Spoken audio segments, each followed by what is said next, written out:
વિદ્યાર્થી મિત્રો, આજે આપણે ધોરણ 12 ભૌતિક વિજ્ઞાન વિષયની અંદર પ્રકરણ 5 ચુંબકત્વ અને દ્રવ્યના પ્રશ્નોની વાત કરીશું. સૌપ્રથમ આપણે ગજિયા ચુંબકની થોડીક માહિતી મેળવી. એક પ્રશ્ન આપેલો છે, નાના ગજિયા ચુંબકને કાચ પર રાખી કાચ પર લોખંડની ભૂકી ભભરાવતા શું થાય? હવે સમજો કે એક ચુંબક છે, ગજિયો ચુંબક આ રીતનો હોય છે. આની ઉપર એક કાચ મૂકી દેવામાં આવે. આ ગજિયા ચુંબકની ઉપરની સાઈડે અહીંયા માની લો કે કાચ મૂકી દઈએ છીએ અને નીચે ગજિયો ચુંબક આ રીતે છે. અને પછી એની ઉપર લોખંડની ભૂકી એટલે નાના નાના જે પાર્ટિકલ્સ હોય લોખંડના એના નાખવામાં આવે. તો આ પાર્ટિકલ્સ નાખ્યા પછી એની ઉપર મોટી સંખ્યામાં પાર્ટિકલ્સ જ્યારે નાખીએ છીએ પછી જે પોઝિશન મળે છે એ પોઝિશન કંઈક એવા પ્રકારની જોવા મળે છે. એક ચોક્કસ ભાત જોવા મળે છે. એ ભાતને તમે અહીંયા આકૃતિમાં જોઈ શકો છો કે આ જે છે આકૃતિ, આ આકૃતિમાં એ જે ચુંબક છે નીચે છે, ઉપર કાચ છે અને એની ઉપર લોખંડનો ભૂકો નાખેલો છે. તો આ પરિસ્થિતિમાં જોઈ શકાય છે કે આ જે સિચ્યુએશન છે અહીંયા અને અહીંયા જે લોખંડના કણો છે એ કણો ખૂબ જ નજીક નજીક ગોઠવાયેલા જોવા મળે છે. એટલે કે આ જે બે પોઝિશનો છે ચુંબકની, આ રીતે ચુંબક નીચે પડેલો હોય, આ રીતે ચુંબક છે સમજી લો. તો આ ચુંબકના આ જે બે પોર્શનો છે, આ પોર્શન અને આ પોર્શન, ત્યાં વધારે કણો ચોટેલા જોવા મળે છે. તો આ બે જે જગ્યાઓ મળે છે ચુંબકની એને આપણે ચુંબકના ધ્રુવો તરીકે ઓળખીએ છીએ. બરાબર. તો ચુંબકની ઉપર કાચ મૂકી દઈને એની ઉપર લોખંડનો ભૂકો નાખી દઈએ તો એક જે પેટર્ન જોવા મળે છે એ પેટર્ન કંઈક આ પ્રકારની હોય છે. અને આને આપણે આ જે લાઈનો જાય છે આમ, આ બધી ચુંબકીય ક્ષેત્ર રેખાઓ છે. તો આ આકૃતિ ઉપરથી આપણને ચુંબક કેવા પ્રકારનું ક્ષેત્ર ઉત્પન્ન કરતો હશે એની આપણને સમજ મળે છે. પાછા આવી જઈએ આપણે જે મેઇન બાબત છે એની ઉપર. હવે આટલું કર્યા પછી આપણને જે પેટર્ન મળે છે એ પેટર્ન આવા પ્રકારની હોય છે. તો એમાં જે બે પોઝિશનો મળી એ બંને પોઝિશનોનું નામ પાડી દેવાનું. એક એન છે, બીજું એસ છે. અને વિદ્યુત ડાયપોલમાં જેમ ધન અને ઋણ વિદ્યુત ભારો હોય છે એમ ચુંબકને પણ બે ધ્રુવો હોય છે. બરાબર. અને ગજિયો ચુંબક જે છે એ ચુંબકીય ડાયપોલ મોમેન્ટ આપે છે. એટલે એક ચુંબકીય ડાયપોલ છે. જેમ વિદ્યુત ડાયપોલ આવે છે, વિદ્યુત ડાયપોલ કોને કહીએ છીએ આપણે? વિદ્યુત ડાયપોલ એટલે એક પોઝિટિવ ચાર્જ, એક નેગેટિવ ચાર્જ એકબીજાથી પરિમિત અંતરે રહેલા હોય. આપણે એ અંતરને પણ 2a વડે દર્શાવતા હતા. અને ડાયપોલ મોમેન્ટ P બરાબર 2a Q એ ચાર્જ બતાવતું હતું. બરાબર. તો અહીંયા ગજિયા ચુંબકની અંદર પણ આપણને આ સંરચના જોવા મળે છે. તો ગજિયો ચુંબક એક ચુંબકીય ડાયપોલ છે કહી શકાય. હવે એકને ઉત્તર ધ્રુવ નામ આપી દેવાનું, બીજાને દક્ષિણ ધ્રુવ કહી દેવાનું છે. હવે આ જે ધ્રુવો પાડેલા છે, એક કયો ધ્રુવ કઈ બાજુએ હશે તો એનું અહીંયા થોડુંક સ્પષ્ટીકરણ કરી દઈએ. તો ગજિયા ચુંબકને મુક્ત રીતે લટકાવવામાં આવે. મિત્રો સમજો, મુક્ત રીતે લટકાવો એટલે કોઈ આધાર પરથી દોરીથી બાંધી એ દોરીના છેડે ગજિયા ચુંબકને ફ્રી ફરી શકે એ રીતે ગોઠવી દેવામાં આવે. તો એ ગોઠવણી કરવાથી ગજિયા ચુંબકનો જે ઉત્તર ધ્રુવ છે એ પૃથ્વીના ભૌગોલિક ઉત્તર ધ્રુવ જીઓમેટ્રિકલી નોર્થ તરફ ગોઠવાય એ રીતે એ આપણને મળે છે. અને અહીંયા જે લોખંડની ભૂકીની જે ભાત મળે છે એવી જ ભાત આપણે કોઈ પ્રવાહધારિત તાર લઈએ તો એના માટે પણ આપણને એના દ્વારા જે સોલેનોઇડ બને છે એના અંદર મળતી જે ભાત છે એના જેવી જ ભાત અહીંયા પણ આપણને જોવા મળે છે. એટલે કે ગજિયો ચુંબક અને સોલેનોઇડ સામ્યતા ધરાવે છે એવું કહી શકાય. આગળ જઈએ મિત્રો, હવે આપણે ગજિયા ચુંબક, પ્રભાધારિત પરિમિત સોલેનોઇડ અને વિદ્યુત ડાયપોલની જે ક્ષેત્રરેખાઓ છે એના અહીંયા સમજીએ. તો આકૃતિ જે એ છે, પહેલા નંબરની જે આકૃતિ છે એ આકૃતિની વાત કરીએ. એમાં ગજિયા ચુંબકને બતાવેલો છે. એનો ઉત્તર ધ્રુવ અને એનો દક્ષિણ ધ્રુવ આ રીતે રજૂ કરેલા છે. જોઈ શકાય છે કે ગજિયા ચુંબકના ઉત્તર ધ્રુવમાંથી ચુંબકીય ક્ષેત્રરેખા બહાર જઈ રહી છે.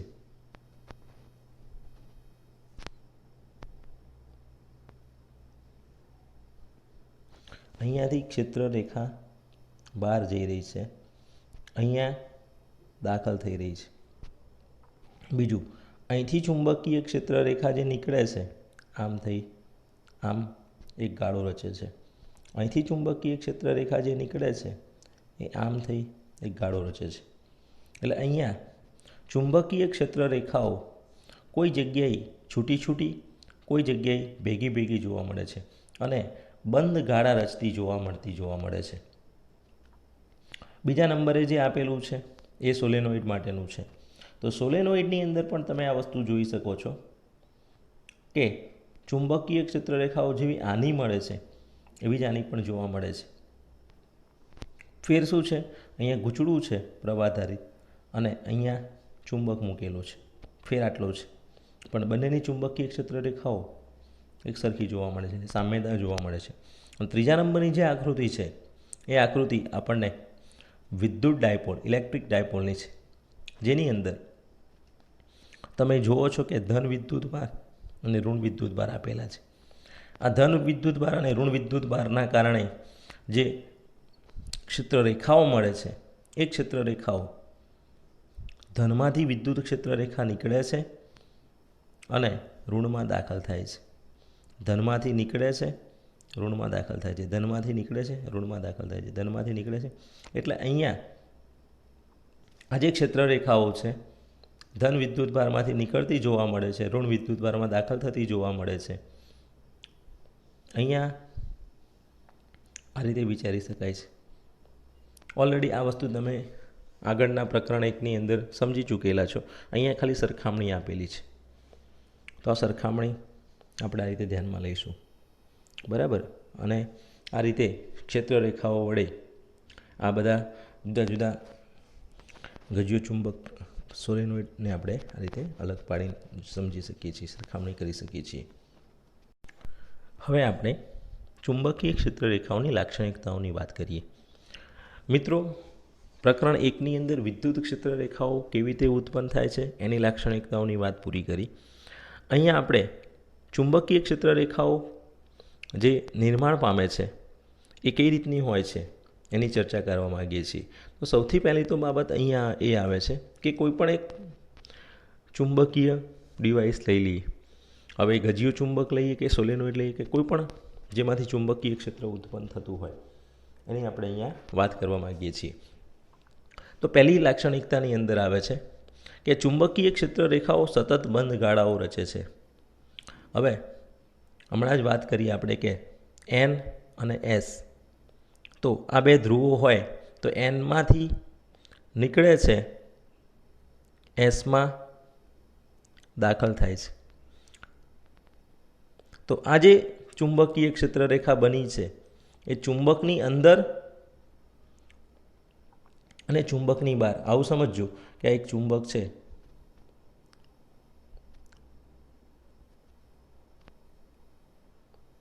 અહીંયા એન ધ્રુવ છે, અહીંયા એસ ધ્રુવ છે.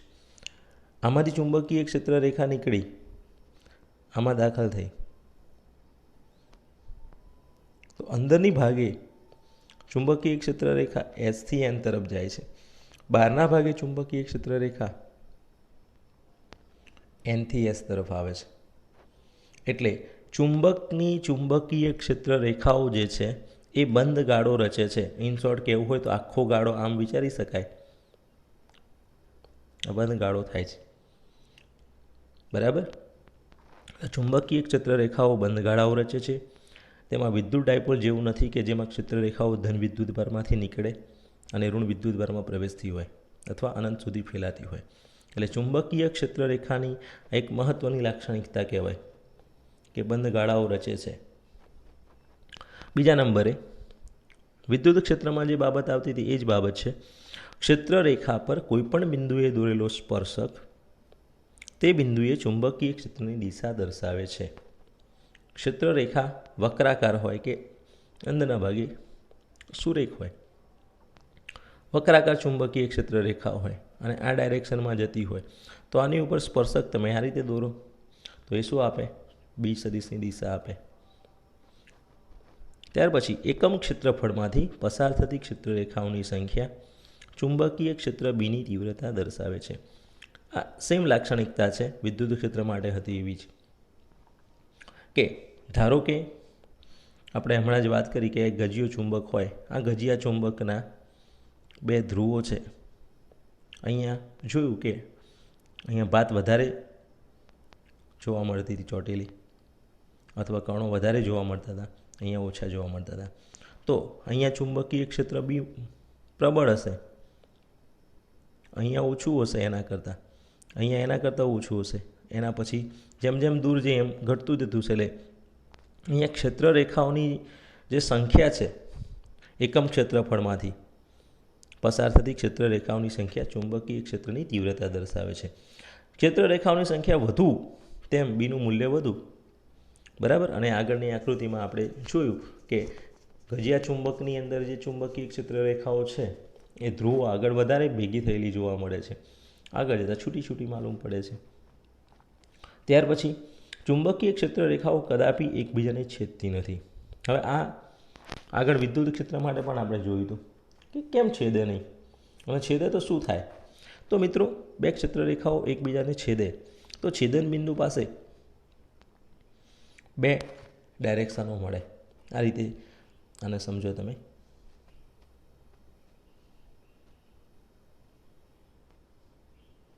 કે ધારો કે ચુંબકીય ક્ષેત્રરેખા એક આમ જઈ રહી છે, બીજી ચુંબકીય ક્ષેત્રરેખા આમ જઈ રહી છે. હવે આ છેદન બિંદુ જે મળ્યું તો આ છેદન બિંદુ માટે તમે એક સ્પર્શક આમ પણ દોરી શકો અને એક સ્પર્શક અહીંયા આમ પણ દોરી શકો. તો બી આ ડાયરેક્શનમાં પણ મળ્યો કહેવાય, બી આ ડાયરેક્શનમાં પણ મળ્યો કહેવાય.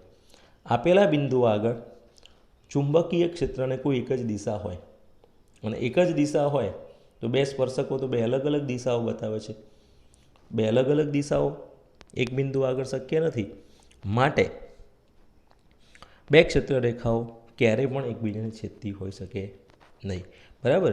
એ ચુંબકીય ક્ષેત્રરેખાઓ ત્રિપરિમાણમાં હોય છે. હવે આપણને એવું લાગે કે છેદી રહી છે, પણ આ એક્ઝેક્ટલી ત્રિપરિમાણની અંદર જ્યારે આકૃતિ તમે સમજો કે માની લો કે આપણને ઘણી વખતે કોઈ આકાશનું દર્શન કરતા હોય, કોઈ સ્ટાર છે આ રીતે દેખાતો હોય અને બીજો સ્ટાર ગતિ કરતો કરતો આની ઉપર આ રીતે આવતો આપણને એમ લાગે અથડાઈ જશે. એકચ્યુઅલમાં શું હોય, એક સ્ટેપ પાછળ હોય, આગળ આ જે તારો છે એની ઉપરથી પસાર થતો હોય, આ એની પાછળની સાઈડે હોય. પાછળની સાઈડે એટલે બંને લાઇનમાં તો એક જ આવે એમ દૂરથી દેખીએ તો, પણ એક્ઝેક્ટલી શું હોય, આ સ્ટાર જે છે એ આ સ્ટાર કરતાં આ સ્ટાર થોડો આપણી વધારે નજીક હોય અને પસાર થતો હોય એટલે એની ઉપરથી પસાર થઈ જાય, એને અડે નહીં. એ રીતે ત્રિપરિમાણમાં ક્ષેત્રરેખા હોય એટલે આપણને દોડતી વખતે એવું લાગે કે એકબીજાને છેદતી હશે, પણ વાસ્તવિક પરિસ્થિતિમાં એકબીજાને છેદતી નથી. મિત્રો હવે આપણે ગજિયા ચુંબકના ધ્રુવમાનની વાત કરીએ. તો હમણાં વાત કરીએ મુજબ ચુંબકના જે બે ધ્રુવો હોય છે, બરાબર, ગજિયા ચુંબકના બે ધ્રુવો લઈએ એન અને એસ. તો એના જે છેડાઓ છે, આ જે એન્ડિંગ પોઈન્ટ છે આ પોઈન્ટો આપણને અહીંયા એના ધ્રુવ તરીકે ઓળખવામાં આવે છે. અને આ જે પોઈન્ટ છે, આ જે છેડાઓ, આ બે બિંદુઓ સાથે કંઈક મૂલ્ય સંકળાયેલું હોય છે જેને ચુંબકના ધ્રુવની પ્રબળતા તરીકે ઓળખવામાં આવે છે અને એને જ આપણે નામ પાડેલું છે ધ્રુવમાન. બરાબર. બીજું નામ છે ચુંબકીય ભાર પણ કહેવાય છે. તો ચુંબકની એકમ લંબાઈ દીઠ મળતી ડાયપોલ મોમેન્ટ તે ચુંબકનું ધ્રુવમાન આપે છે. હવે અહીંયા ડાયપોલ મોમેન્ટ આપણે જે વિદ્યુત ડાયપોલ મોમેન્ટ મેળવી હતી એના જેવી જ અહીંયા ડાયપોલ મોમેન્ટ આપણે વ્યાખ્યાયિત કરીએ છીએ. તો સમીકરણ એના જેવું જ બનાવવા માટે આપણે વિદ્યુત ભારને ક્યુ ધારતા હતા, તો ચુંબકના ધ્રુવમાનને ક્યુ એમ તરીકે લઈએ. તો હવે તમે અહીંયા વિદ્યુત ભારની જગ્યાએ ક્યુની જગ્યાએ ક્યુ એમ લખી દો અને અંતરના એલ લખી દો, બરાબર. અથવા આ અંતર છે એને 2L કહી દો, બંને વચ્ચેનું અંતર છે. તો ચુંબકની ડાયપોલ મોમેન્ટ એમ વડે બતાવીએ તો એ કેટલી થાય, તો 2L ક્યુ એમ. અને ક્યુ એમનો જવાબ શું મળે, તો Q M is equal to M dipole moment ભાગ્યા 2L. લંબાઈ વડે એને ભાગી દેવાના છે, કુલ લંબાઈ વડે. તો વ્યાખ્યા શું બની, ચુંબકની એકમ લંબાઈ દીઠ મળતી ડાયપોલ મોમેન્ટ એ તે ચુંબકનું ધ્રુવમાન છે, બરાબર. તો આ રીતે એની વ્યાખ્યા આપણે લખી છે. સૂત્ર યાદ રાખવાનું છે, ધ્રુવમાન Q M is equal to, Q M કેમ લખેલા છે, તો મેગ્નેટ માટે છે. Q M is equal to M dipole moment ભાગ્યા કુલ લંબાઈ. ચલો, આની ઉપરથી નક્કી થાય છે કે ધ્રુવમાનનો જે આધાર છે કોની ઉપર છે, તો ચુંબકનો જે આધાર, ચુંબકના ધ્રુવમાનનો જે આધાર છે, ચુંબકના દ્રવ્યના પ્રકાર શામાંથી બનેલું છે, મેગ્નેટાઇઝેશનની સ્થિતિ, કારણ કે ડાયપોલ મોમેન્ટ અને ચુંબકના આડછેદના ક્ષેત્રફળ એ પર પણ આધાર રાખે છે અને તે અદિશ રાશિ છે. બીજો એકમ બનાવવો હોય તો શું બને એની અંદરથી, તો ધ્રુવમાનનો એકમ એમ્પિયર ઇન્ટુ મીટર થાય છે. કેવી રીતે બને છે, તો એ એકમ આપણે એના માટે બીવાળું જે સમીકરણ છે ચુંબકીય ક્ષેત્રનું એનો આપણે ઉપયોગ કરી શકીએ છીએ, બરાબર. તો અહીંયા એનો એકમ એમ્પિયર ઇન્ટુ મીટર છે અને આ રીતે એનું સમીકરણ આપણે યુઝ કરતા હોઈએ છીએ. એમની દિશા એસથી એન તરફ હોય છે, આ પણ યાદ રાખીશું. દાખલાઓ અથવા જે પ્રશ્નો છે એમાં દિશાઓ નક્કી કરવા માટે ધ્યાન રાખીશું. તો ડાયપોલ મોમેન્ટ કઈ દિશામાં હોય છે, તો ડાયપોલ મોમેન્ટ એ આ રીતે આપણે એક ગજિયો ચુંબક લઈએ, અહીંયા એસ છે, અહીંયા એન છે. તો ચુંબકીય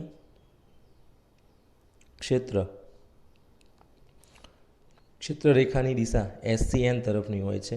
તો ડાયપોલ મોમેન્ટની દિશા પણ એસથી એન તરફની લઈએ છીએ, આ પણ યાદ રાખવાનું છે. અને ડાયપોલ મોમેન્ટનો એકમ એમ્પિયર ઇન્ટુ મીટર સ્ક્વેર થાય છે. હવે આ પણ તમે આગળના ચેપ્ટરની અંદર મેળવી ચૂક્યા છો. ડાયપોલ મોમેન્ટને આપણે આ રીતે લખતા હતા, એમ બરાબર એન આઈ એ. આઈ એટલે વિદ્યુત પ્રવાહ, એ એટલે ક્ષેત્રફળ અને એન એટલે સંખ્યા.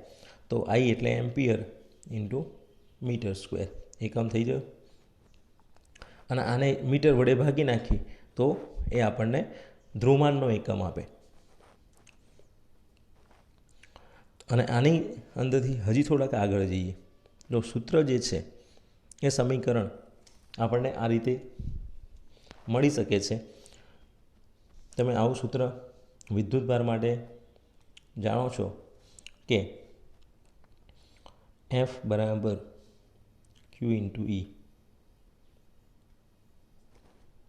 પ્રકરણ 1માં આવતું હતું. મેગ્નેટિક ફોર્સ હોય તો એફ એમ લખવું પડે, ક્યુની જગ્યાએ ક્યુ એમ લખવું પડે અને ચુંબકીય ક્ષેત્ર લખવું પડે બીની, બરાબર, એની જગ્યાએ. તો શું બન્યું, એફ એમ બાય બી. અને જો બી 1 હોય તો ક્યુ એમ એ એફ એમ જેટલા થાય. તો શું લખાય, એક ટેસ્ટા તીવ્રતા ધરાવતા ચુંબકીય ક્ષેત્રમાં રાખેલા ગજિયા ચુંબકના ધ્રુવ પર લાગતા ચુંબકીય બળને તેનું ધ્રુવમાન કહે છે. તો એ રીતે પણ વ્યાખ્યા આપી શકાય છે. એટલે ધ્રુવમાન તમે અલગ અલગ રીતે સમજી શકો છો, બરાબર. તો આ થઈ ધ્રુવમાનની વાત. અને આમાંથી તમારે એક સમીકરણ પણ યાદ રાખવાનું છે, ચુંબકીય ક્ષેત્ર બી એ μ0/4π QM બાય r² જેટલું થશે, જ્યાં QM એ એનું ધ્રુવમાન બતાવે છે, બરાબર. તો આ બધા સમીકરણો તમારે ધ્યાનમાં રાખવાના છે, સરખામણી ઉપરથી મેળવીને લાયેલા સમીકરણો છે. સમાન ચુંબકીય ક્ષેત્રમાં મૂકેલી ચુંબકીય સોય પર લાગતા ટોર્કનું સૂત્ર મેળવો. પ્રશ્ન અહીંયા ચુંબકીય સોય માટે આપેલો છે. તો ચુંબકીય સોયમાં બે છેડાઓ હોય છે, જેમ ગજિયા ચુંબકમાં હોય છે, એક એન ધ્રુવ અને એક એસ ધ્રુવ. આ ચુંબકીય સોય છે. ધારો કે આ એન છેડો છે અને આ એસ છે. હવે આ ચુંબકીય સોય સમાન ચુંબકીય ક્ષેત્રની અંદર મૂકેલી છે. સમાન ચુંબકીય ક્ષેત્ર ધારો કે અહીંયા આકૃતિમાં દર્શાવ્યા પ્રમાણે એમ એક્સ અક્ષની દિશામાં છે અને એમાં એક ચુંબકીય સોય આ રીતે ગોઠવેલી છે. તો ચુંબકીય સોયની ડાયપોલ મોમેન્ટ કઈ દિશામાં હોય? તો એસથી એન તરફની દિશા. એટલે આ ડાયરેક્શન શું થઈ? એમ સદિશની દિશા થઈ કહેવાય ચુંબકીય ડાયપોલ મોમેન્ટની. અને આ જે ડાયરેક્શન છે એ બી સદિશની દિશા છે.